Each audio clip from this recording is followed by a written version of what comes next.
السلام علیکم دوستو، میرا نام عبدالواحد ہے۔ آج میں آپ کو ایک کہانی سنانے جا رہا ہوں جس کا نام بینائی لوٹ آئی۔ شروع کرنے سے پہلے آپ لوگوں سے گزارش ہے کہ میرے چینل کو سبسکرائب کریں اور بیل آئیکن کو بھی دبائیں تاکہ آپ کو میرے چینل کا نوٹیفیکیشن ملتا رہے۔ ایک چھوٹے سے بچے کے ابو جان فوت ہو چکے تھے۔ اللہ پاک کا کرنا ایسا ہوا کہ بچپن ہی میں اس کی آنکھوں کی روشنی چلی گئی۔ ان کی نیک سیرت امی جان کو بہت دکھ ہوا۔ انہوں نے اپنے بچے کا علاج بھی کروایا مگر اس کی آنکھوں کی روشنی واپس نہ آ سکی۔ اب تو بیچاری ماں بہت پریشان ہوئی۔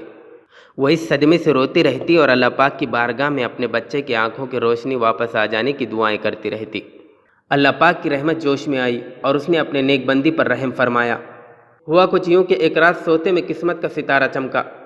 دل کی آنکھیں کھل گئی اور خواب میں اللہ پاک کے پیارے نبی حضرت ابراہیم علیہ السلام تشریف لائے اور ارشاد فرمایا، اللہ پاک نے تمہاری دعاؤں کی وجہ سے تمہارے بیٹے کو دوبارہ آنکھوں کی روشنی عطا کر دی ہے۔